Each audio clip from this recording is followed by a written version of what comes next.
Oi, pessoal! Então, hoje eu resolvi trazer para vocês uma revisão de tudo que a gente viu até agora. E essa revisão vai ser bem válida para vocês fazerem a atividade avaliada que vocês receberam essa semana.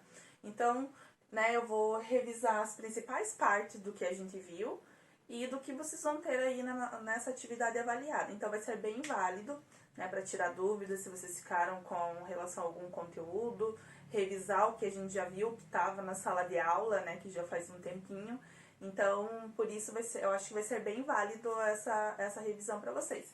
E daí a revisão, como são vários conteúdos, para não ficar tão longo, eu trouxe assim e vou explicando os tópicos para vocês, os exercícios, colocando um exemplo de cada ali para vocês lembrarem, ou até mesmo tirar dúvidas se ficou alguma dúvida com relação aos nossos vídeos, às nossas aulas.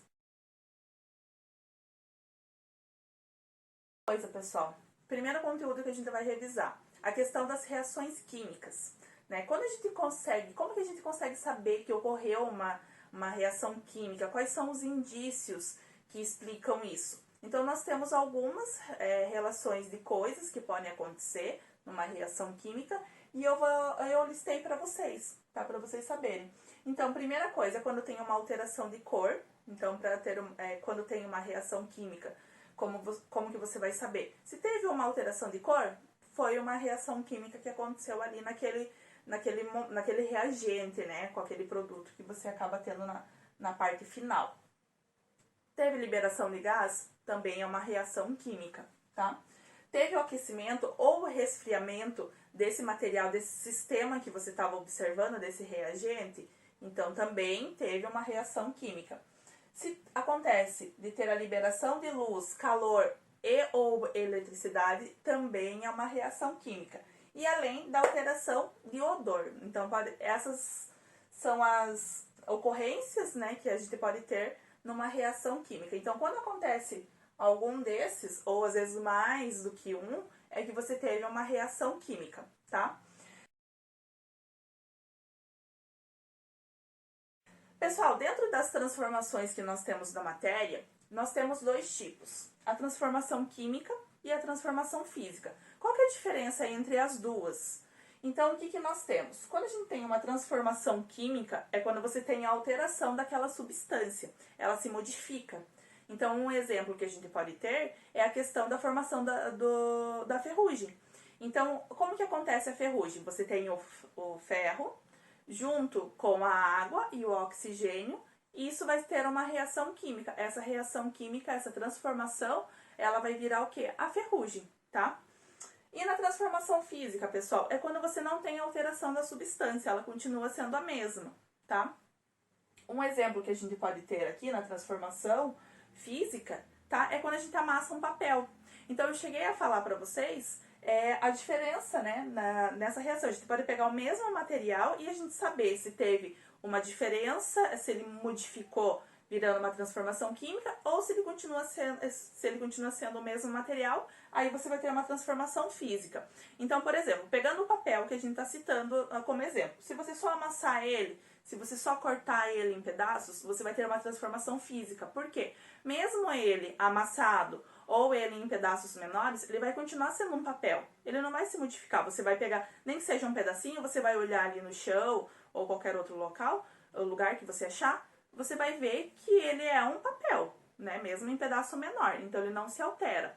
Agora, quando a gente tem uma transformação química com esse papel, o que a gente pode citar? Quando você queima ele. Então, se você queimar esse papel, ele vai deixar de ser papel e ele vai virar cinza. Então, você teve uma transformação química, você alterou a matéria que você tem nele, tá? O material, no caso. Então, é dessa forma que a gente tem a diferença. Então, a gente já tinha visto sobre isso, Então, sempre quando você tem a queima, a liberação de gás, tudo isso, você tem uma transformação química, tá, pessoal? Então, não esqueça. Então, como transformação química, a gente pode ter a nossa digestão, que é um processo químico, a fotossíntese, a decomposição do lixo. Então, tudo isso pode ser uma transformação química, tá? Pessoal, nós vamos revisar também sobre os tipos de reações químicas. Lembra que a gente viu sobre isso, Eu acho que foi até tranquilo, vocês acharam bem tranquilinho. É só seguir os exemplos que nós temos, né? A sequência, se ela forma uma substância simples ou composta, como que ela se altera. E aí a gente consegue identificar se é uma síntese ou adição, decomposição, análise, simples troca ou dupla troca, tá? Então vamos observar só pra gente lembrar como que acontece esses tipos de reações. Lembrando que a síntese ou adição é justamente aquele tipo de reação química onde você vai ter dois elementos químicos, né, duas substâncias simples, formando, né, aqui no reagente, formando lá nos produtos uma substância composta. Então, ela tá junto. Então, isso que a gente consegue observar aqui, ó. Carbono mais oxigênio, simples, formando uma substância composta, porque tem mais de um elemento químico junto. Temos o CO2, tá? Decomposição ou análise. É o contrário do que nós temos na síntese ou adição. Primeiro, nos reagentes, nós temos, né, lembrando lá que o que é reagente e o que é produto, o que está antes da flechinha é reagente, o que está depois é o produto, tá? Então, na análise ou decomposição, nós temos o quê? No reagente, uma substância composta, e lá nos produtos, nós temos a soma de duas substâncias simples, tá? Então, pode observar aqui, ó. Nós temos o mercúrio mais o oxigênio. Então, eles estão juntos, então é uma substância composta. Depois, lá nos produtos, o que acontece? O mercúrio e o oxigênio, eles se separam. E aí a gente tem duas substâncias simples, tá? Simples troca, pessoal. O que seria essa simples troca? Quando você tem uma substância nos reagentes, que ela é simples, somando com uma substância composta, tá? Tudo isso nos reagentes, pode ver, que é antes do sinal da flechinha. Depois, o que você vai ter? Você também tem uma substância simples somando com uma substância composta. Lembra que eu falei para vocês durante a aula que não tem problema essa questão da mudança do A, B e C, né? O que a gente precisa frisar é o quê? Ela é simples troca, porque nós temos uma substância simples somando com uma substância composta. Uma substância simples com uma substância composta. Então, nisso a gente tem uma simples troca. Dupla troca, pessoal, o que acontece? Nós temos a soma de duas substâncias simples, compostas, tá? Então, substância composta. Lá nos produtos, nós também temos duas substâncias compostas somando entre si. Então, substância composta, tá? Só essa partezinha aqui é só pra gente revisar que a gente já tinha visto. Fizemos até exercício sobre isso, tá?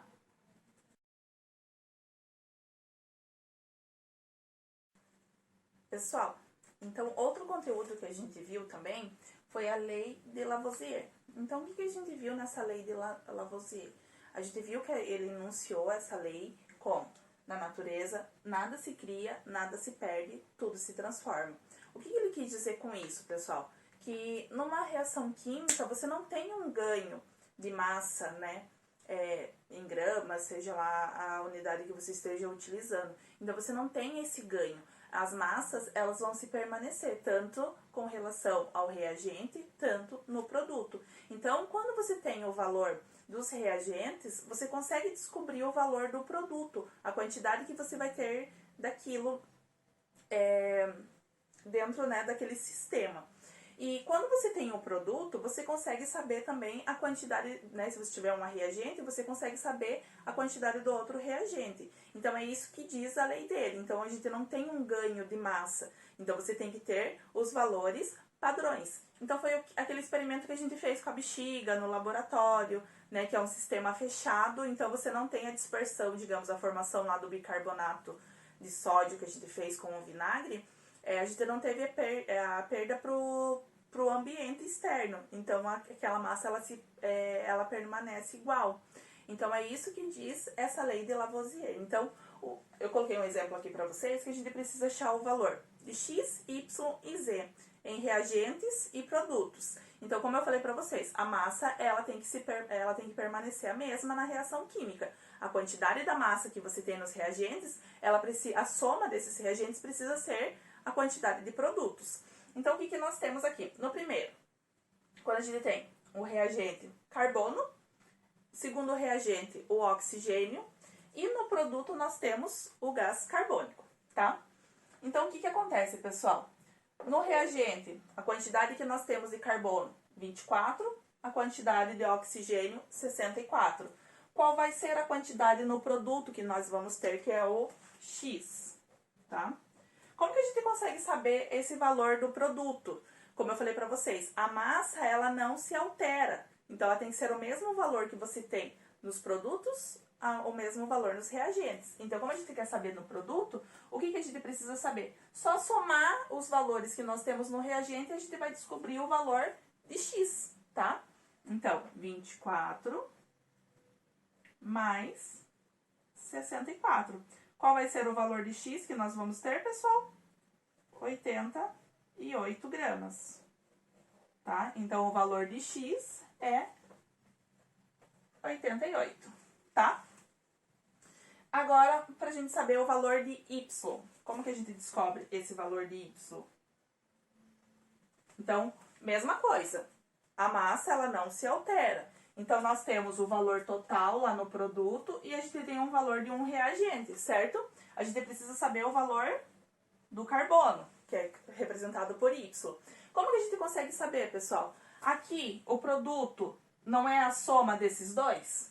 Então, se eu preciso saber o valor do carbono, o que eu faço? Eu subtraio o valor que eu tenho do oxigênio. O que ficar de massa ali é o valor do carbono que eu tenho, né, no caso. Então, o que eu faço? 22 menos 16. Quanto que eu vou ter aqui, pessoal? 6. Então, esse é o valor de Y. Então, Y é igual a 6. Agora, eu preciso saber o valor de Z. Como que eu descubro o valor de Z, pessoal? Mesma coisa. Eu já tenho o valor do produto, né? O produto total que eu tenho ali é a soma justamente do carbono com o oxigênio. Então, se eu tenho o valor total, é só eu retirar o reagente que eu tenho, que é 48. O que sobrar é o valor do oxigênio. Tá? Então, o que eu tirar aqui do 48, que é o do carbono, o que sobrar vai ser do oxigênio que eu tenho ali. Então, o que eu faço? Pego o valor total do produto, 166, menos o valor do reagente que eu tenho, que no caso é o carbono, menos 48. Então, Z igual, deixa eu ver aqui na minha colinha, pessoal, tem uma colinha, 128, pra gente não perder tempo aqui no cálculo, tá? Então, Z igual a 128. Então, é dessa forma que eu consigo descobrir, tá, pessoal? Bem tranquilinho, como eu falei, né, vocês podem ver ali. Se você tem o produto, tira o valor de um reagente e você descobre o outro. Se você não tem o produto, é só somar o valor dos reagentes. Então, é bem tranquilinho isso daí. Vamos para uma outra lei que a gente também viu durante as nossas aulas, que é a lei de Proust. Então, nessa lei, o que diz? A composição da massa entre reagentes e produtos é sempre constante. Então, você sempre vai ter a mesma proporção, né? Se você tiver que fazer igual a gente fez, né? Aumentando a reação química, quando a gente fez o experimento lá no laboratório, que a gente estava observando essa questão dos reagentes e produtos, o que você faz? É igual a questão da receita de bolo. Né? Se você pega os ingredientes, você quer dobrar aquela receita de bolo, o que você precisa? Pegar todos os ingredientes e você precisa dobrar todos, senão a tua receita pode dar errado. Então, é mais ou menos isso que a gente tem na questão da lei de Proust. Então, o exemplo, determine os valores de A, B, C e D. Então, aqui nós temos, né, os produtos, nós temos, os reagentes, e aqui nós temos o produto, tá? Então, o que a gente consegue observar? Foi utilizado, né, uma massa para você fazer essa reação química. E aí, nos produtos, né, você precisou lá de 28 gramas mais 6 gramas. Reagente, eles somam, é igual a questão que a gente estava vendo lá da lei de Lavoisier, e você vai ter 34 gramas, né? Então, somando 28 mais 6, você tem 34 gramas. Ok. O que acontece? Aqui a gente vai precisar descobrir o valor de A, que nós não temos, 12 gramas, somando com esse valor do produto, você vai ter quanto aqui? Esse valor do reagente, né? Eu tô trocando reagentes e produtos. Então, esse valor, 12 gramas, você vai somar com o reagente que está representado pela letra A e você vai ter o valor do produto, que é a letra B. A mesma coisa embaixo. Você tem o valor de um reagente, mas você precisa descobrir o valor do outro reagente, que é a letra C, e você precisa saber daí o total, que é o produto, tá? Como que nós vamos fazer isso? A gente precisa observar o que foi utilizado aqui na primeira reação, tá? Então, na primeira reação, você teve 28 mais 6, que o produto foi 34, certo? O de baixo, o que a gente consegue observar com esse 12 aqui, pessoal? O 12 não foi usado o dobro, né? Foi feita 2 vezes, no caso o número 6 gramas. Então, o que a gente consegue perceber? Que nessa reação química aqui, foi utilizado o dobro. Porque se você usou o dobro com esse reagente, você precisa usar o dobro aqui também. E o produto também vai ter que ser o dobro, né? Então, o que a gente tem? Composição da massa entre reagentes e produtos sempre constante, tá? Então, se você usa o dobro, toda a reação vai ser dobrada. Então, dobro. Então, vamos lá. A igual. Se você usou o dobro, então, o A vai ser 28 vezes 2. Você vai ter quanto aqui, pessoal? 56 gramas. Então, o valor de A é 56 gramas. Qual que vai ser o valor de B, pessoal? Para a gente achar o B, o que nós fazemos? Somamos os produtos. Eu já tenho o valor de um produto, que é 56, que eu descobri, mais o valor de 12, tá? Então, mais 12. Quanto que vai dar aqui? Eu tenho 68. Esse é o valor de B. Se eu não quisesse fazer isso, pessoal, eu posso só observar também. Ele não é o dobro? Qual que é o dobro de 34? 68, tá? Então, tem essas duas formas para você fazer. C. Como que eu vou descobrir o valor de C, pessoal? Então, eu tenho que analisar o que aconteceu nessa reação química aqui. Né, essa daqui eu sei que ela foi dobrada. E essa daqui, o que aconteceu com ela? Então, eu vou pegar o valor que eu tenho, que é o 14. Então, 14 gramas. Com a reação química lá da primeira linha que eu observei, eu tenho 14, que na primeira linha eu tinha 28. O que eu consigo observar? Que 14 não é a metade de 28? Então, isso quer dizer que toda essa reação química ela foi feita pela metade, tá? Então, você divide por 2. Então, para eu achar o valor de C, o que eu faço? 6 divididos por 2, que eu vou achar o valor de 3 gramas. Então, esse é o valor de C, tá? E aí, para eu descobrir o valor de D, pessoal, o que eu faço? Ele também foi dividido por 2, né? Ele também tem a metade. Então, qual que é a metade de 34? Então, 34 divididos por 2. Aqui eu vou ter 17. Então, 17 gramas. Então, é isso, pessoal. Só para revisar, isso também a gente já fez durante as aulas, vocês já fizeram exercícios.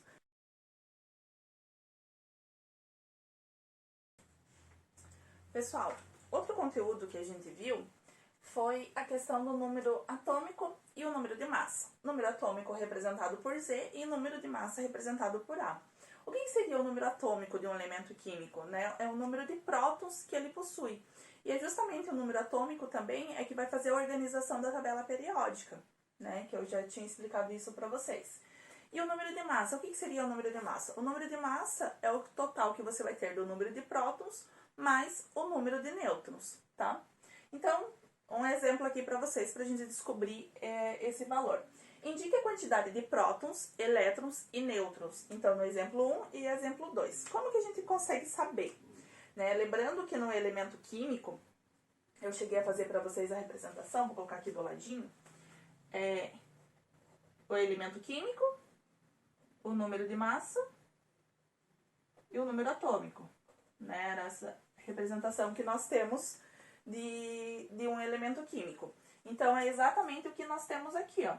Então, a gente vai ter que tirar o valor de prótons, nêutrons e elétrons, tá? Então, o que nós temos? Justamente, número 23, aqui nós temos o número de massa. Número 11, nós temos o número atômico. Número atômico é a mesma coisa que o número de prótons, tá? Então, o número atômico são o número de prótons, então eu tenho quantos prótons? 11. Agora, o número de nêutrons, pessoal, o que acontece? O número de nêutrons, ele tá somando nesse elemento químico junto com o número de prótons. Então, o que eu preciso fazer? Que é o número de massa, né? Então, eu preciso retirar o valor do número de prótons, o que sobrar é o número de nêutrons que eu vou ter. Então, eu tenho 23 menos 11. Número de nêutrons igual a 12, tá? É esse valor que eu tenho aqui. E o valor de elétrons, pessoal, como que eu descubro? Lembrando que o valor de elétrons é a mesma quantidade que eu tenho de número de prótons, tá? Então, se eu tenho 11 prótons, eu tenho 11 elétrons também. Então, 11. Tranquilo, tá? Outra representação que a gente pode ter, pessoal, é só sem um elemento químico. Só um número atômico e só um número de massa, tá? Mas a gente descobre da mesma forma. Prótons é igual ao número atômico que eu tenho. Qual é o número atômico? 71. Número de nêutrons, mesma coisa. O total do número de massa, lembrando que o número de massa é o que tem em cima, então, no número de massa eu tenho prótons mais nêutrons, retiro prótons, fica só os nêutrons. Então, 96 menos o valor de prótons que eu tenho, eu vou ter N igual a 25. Então, eu tenho 25 nêutrons, tá? E quantos elétrons eu tenho, pessoal? Lembrando que o número de elétrons é a mesma coisa que o número de prótons. Então, se eu tenho 71 prótons, eu tenho 71 elétrons também, tá? Então, é assim que a gente descobre. Número de prótons, elétrons e nêutrons de um elemento químico, tá? Outro conteúdo que nós vimos foi a questão da distribuição eletrônica em camadas ou níveis, tá? Então, não confunda a questão. Sempre quando o exercício falar em níveis, é essa camada eletrônica que você vai fazer, tá? K, L, M, N, O, P, Q. Quando for subníveis, é aquele sistema de Pauling que eu vou explicar logo em seguida para vocês, tá? Então, sempre quando for em níveis, é esse sistema que a gente vai utilizar em camadas, né? Que a gente viu lá sobre a questão do átomo, né? Que ele tem até 7 camadas, cada camada ela recebe um número máximo de elétrons. E para fazer essa distribuição, a gente tem algumas regrinhas que eu passei para vocês. Primeira regra, pessoal, a gente sempre tem que fazer em ordem essas camadas, né? Na ordem alfabética mesmo. Então, ela sempre vai iniciar pela camada L. Segunda regrinha que nós temos, pessoal, você só pode colocar o número de elétrons no máximo que aquela camada suporta, né? Você não pode passar. Então, na camada K, por exemplo, eu não posso colocar 3, 4 elétrons ou mais. Por quê? A regra, ela só suporta 2 elétrons. Então, eu não posso passar. Camada L, eu não posso colocar mais do que 8. Então, eu tenho que prestar atenção com relação a isso, tá? Outra regra, pessoal, a penúltima camada ela não pode ter mais do que 18 elétrons. Nunca, tá? E a outra regra que nós temos, tá? Por último, é que a última camada, pessoal, ela não pode ter mais do que 8 elétrons. Então, a gente faz essas distribuições seguindo sempre essas regrinhas, tá? Nunca esquecendo com relação a essas regras. Então, vamos fazer a distribuição lá do bromo. Tá? Então, a primeira coisa que a gente faz, utiliza a primeira camada, que é a camada K. Camada K, ela suporta até 2 elétrons. Como a gente precisa de 35 elétrons, então a gente vai fazendo a distribuição até a hora que a gente achar que, opa, agora tá chegando próximo do valor de elétrons, então eu tenho que prestar atenção. Camada L, pessoal, ela comporta até 8 elétrons. Se eu colocar o máximo da camada dela, eu somo 10 elétrons. Ainda eu preciso de 25 elétrons, tá? Então, o que acontece? Camada M. A camada M, pessoal, ela suporta até 18 elétrons, tá? Se eu colocar no máximo 18 elétrons ali, ainda eu vou precisar colocar outros elétrons na camada posterior. Por quê? Eu preciso de 35 elétrons. Então, aqui eu tenho 10, somando com mais 18, eu vou ter somente 28, tá? Eu preciso ter 35. Então, eu coloco os 18 elétrons, tá? Nessa camada. E o que eu faço? Ainda faltam quantos elétrons? 7 elétrons. Eu coloco na camada posterior. Lembrando que a camada N, ela pode ter até 32 elétrons. Mas isso não quer dizer que você precisa colocar tudo isso. Você coloca o quanto você precisa terminar essa distribuição. Então, eu preciso de 7 elétrons. Eu posso colocar 7 elétrons na camada N? Posso, porque segue a regrinha que eu preciso. Última camada não pode ter mais do que 8 elétrons e a penúltima não pode ter mais do que 18, tá? Então, 7 elétrons. Somando tudo isso, pessoal, eu tenho 35 elétrons. Então, eu fechei a distribuição eletrônica do bromo, tá? Outra coisa, pessoal, o N, por exemplo, se fosse um número maior, tá? Eu não poderia colocar, se essa fosse a penúltima camada, mesmo ela suportando 32, eu não posso colocar para não fugir da regra. Foi o que eu tinha explicado para vocês já no nosso vídeo, né, na nossa aula. Então, tem que prestar atenção nessa distribuição, tá? Quando você tem um valor mais alto, a penúltima camada ela não pode ter mais do que 18 elétrons e a última não pode ter mais do que 8.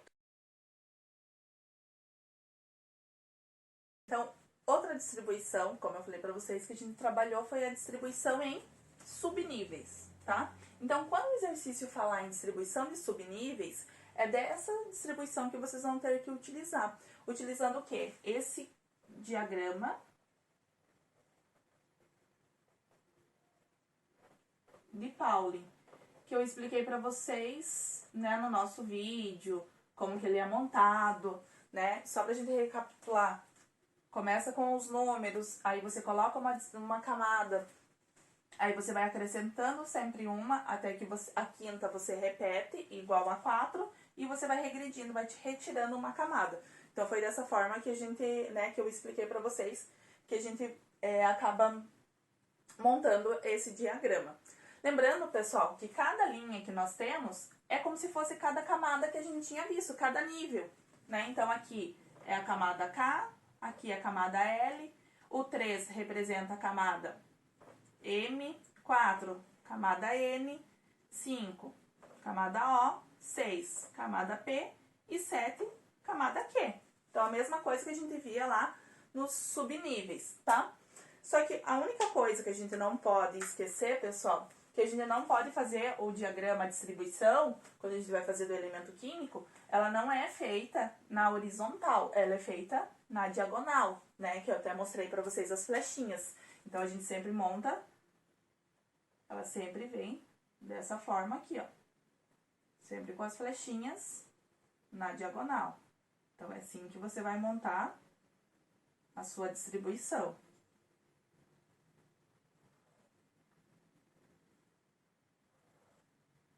Então, sempre observando na diagonal, tá?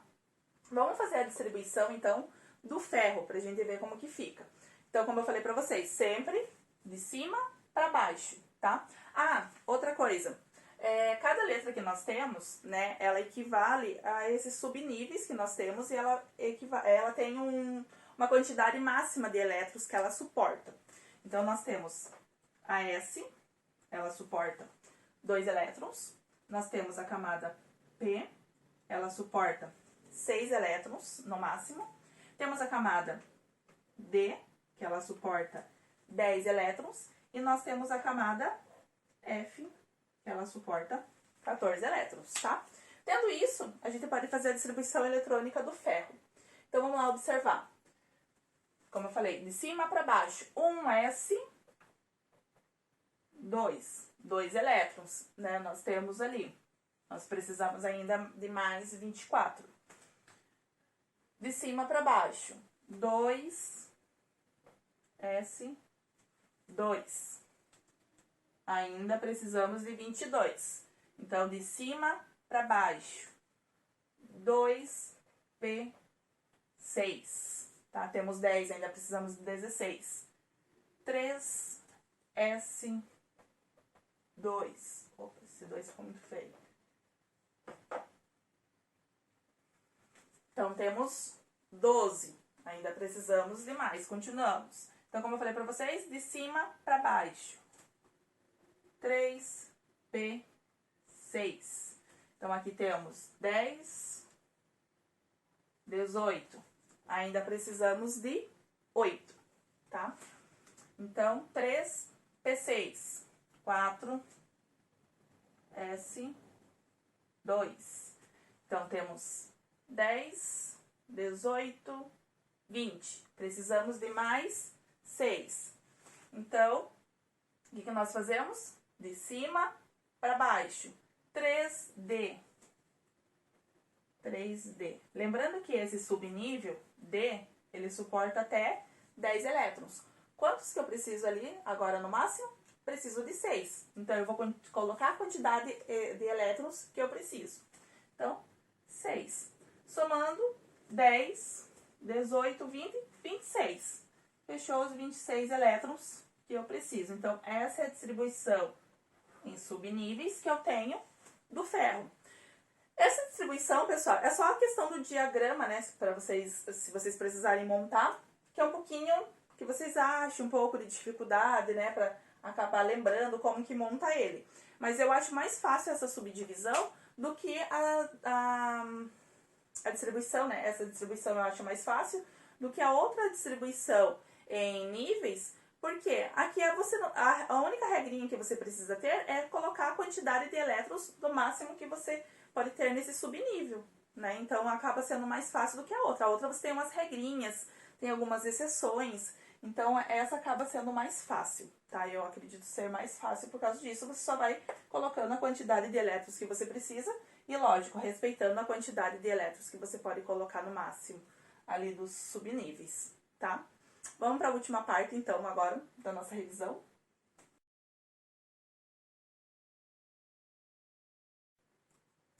Pessoal, então, sobre a última parte da nossa revisão, os tipos de átomos, tá? Então, nós temos 3 tipos de átomos: isótopos, isóbaros e isótonos. Qual que é a diferença entre eles? Então, vamos falar sobre os isótopos, pessoal. São aqueles elementos químicos onde a gente vai ter o mesmo elemento químico, ele vai ter o mesmo número atômico, então ele vai ter a mesma quantidade de prótons, mas ele vai ter um número de massa diferente, tá? Esses são os isótopos. O que seriam os isóbaros, pessoal? Isóbaros são elementos químicos diferentes que possuem números atômicos diferentes também, mas eles possuem o mesmo número de massa, tá? Mesmo sendo elementos químicos diferentes. E, por último, nos isótonos, o que nós temos? Elementos químicos diferentes, número atômico e número de massa também diferentes, só que eles possuem o mesmo número de nêutrons. Por isso que a gente observando eles, né, só olhando assim de primeira, a gente vê tudo diferente entre eles. Pode ver, elementos químicos diferentes, número atômico diferente, número de massa diferente. Só que se você descobrir o número de nêutrons, né, onde nós temos aqui o valor de prótons, aqui nós temos prótons e nêutrons, você descobrindo esse valor, você vai perceber que eles têm o mesmo número de nêutrons. Então, 13 menos 6, nós vamos ter 7. 7 nêutrons. 14 menos 7, 7 nêutrons, tá? Então, essa é a característica dos isótonos. Pessoal, então a nossa revisão é isso. Espero que ela seja esclarecedora para vocês. Que eu acredito que, né, vai ser muito importante para vocês fazerem a atividade avaliada. Então, tentem fazer a atividade avaliada com calma, utiliza a revisão, utiliza as aulas, porque é o que vocês vão ter da nota aí do primeiro bimestre. Então, não façam de qualquer jeito, tentem fazer mesmo, e qualquer dúvida, sabe que a professora tá aí para esclarecer vocês.